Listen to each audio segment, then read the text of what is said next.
Hi friends, how are you? I wish all you are safe in your home. तो welcome to my channel learning talk. तो आज के topic पर हम कुछ नया वोकाबुलरी वर्ड के ऊपर डिस्कशन करेंगे। अगर आप नया वोकाबुलरी सीखना चाहते हो, उसका सिनोनिम्स, एंटोनिम्स और कोई इडियम्स जैसा वर्ड, फ्रेजल वर्ब जैसा वर्ड इंग्लिश में सीखना चाहते हो और इसको आप जब इंग्लिश बोलते हो वहाँ पर आप यूज करना चाहते हो, तो आपको चैनल को साथ जुड़े रहना चाहिए, क्योंकि यहाँ पर मैं हर हफ्ते अच्छा वोकाबुलरी वर्ड्स, उसका सिनोनिम्स, उसका मीनिंग्स, एंटोनिम्स और बहुत सारे इंग्लिश के टॉपिकों पर वीडियो अपलोड करता हूँ। तो मेरे साथ जुड़े रहिए और इंग्लिश में अपना नॉलेज बढ़ाइए।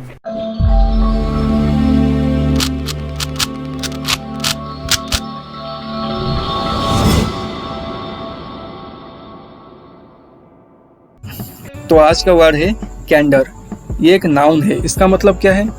निष्कपटता, साफ दिल। इसका मीनिंग समझेंगे। The quality of being open and honest. इसका मतलब जो साफ दिल का या कुछ अच्छा क्वालिटी को समझता है, उसको हम बोलते हैं कैंडर। इसको बोलते हैं फ्रैंकनेस, सरलता भी हम बोल सकते हैं। इसका सिनोनिम्स देखेंगे। Frankness, directness. इसका मतलब जो अति सरल है और दिल से साफ है, सिंप्लिसिटी है, इसको हम बोल सकते हैं कैंडर। इस कैंडर का ये सिनोनिम्स है। इसका एंटोनिम्स क्या है देखेंगे।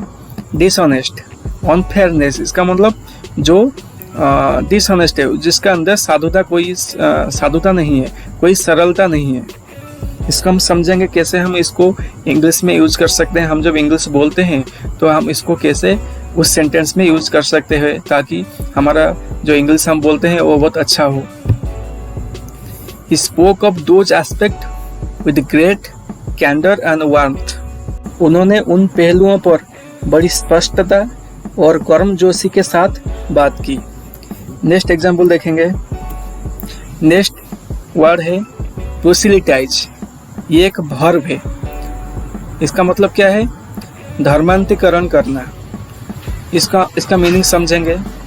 कन्वर्ट और attempt to convert from one religion, belief और ओपिनियन टू अनदर। इसका मतलब किसी का रिलीजन और किसी का धर्म, किसी का बिलीफ और किसी का ओपिनियन को हमारे अनुसार उसको चेंज करना।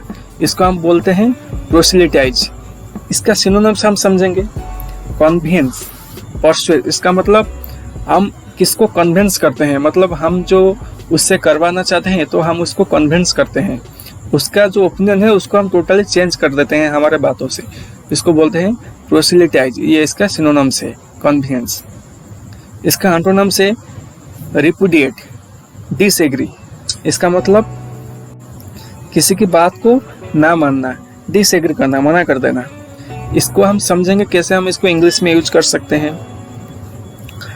तो एग्जाम्पल है, I assure him we did not came here to proselytize. इसका मतलब मैं आपको भरोसा देता हूँ कि मैं यहाँ पर कुछ भी आपको बोलने के लिए, कुछ भी आपको कन्विंस करने के लिए नहीं आया हूँ। David wanted to share his concept and proselytize his idea. इसका मतलब डेविड चाहता है कि वो अपना आइडिया उसको बोले और उसका आइडिया को चेंज कर दे। अगर आप चाहते हो इसी के बारे में आपका कोई सुझाव है तो आप कमेंट सेक्शन में हमको बोल सकते हो, पूछ सकते हो। नेक्स्ट वर्ड है रिकुपरेट। ये एक वर्ब है। इसका मतलब क्या है? स्वस्थ हो जाना, सुधार होना या आरोग्य हो जाना। इसका मीनिंग हम समझेंगे। रिकवर फ्रॉम इलनेस और एक्सर्शन। इसका मतलब इलनेस से या कोई असुस्थता से रिकवर होना, अच्छा हो जाना, सुस्त हो जाना। इसका सिनोनिम्स हम देखेंगे।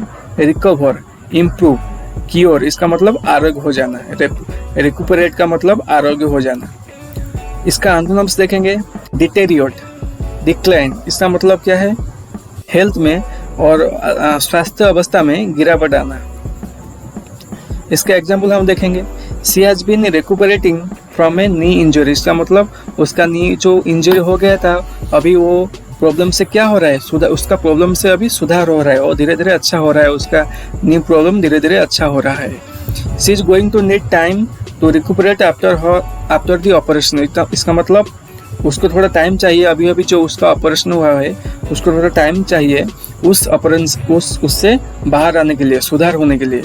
प्रिपरेशन से अच्छा रिजल्ट आने के लिए थोड़ा टाइम चाहिए। नेक्स्ट वर्ड है मैलेडिक्शन। ये एक नाउन है, इसका मतलब क्या है? अभिशाप या कोई साप।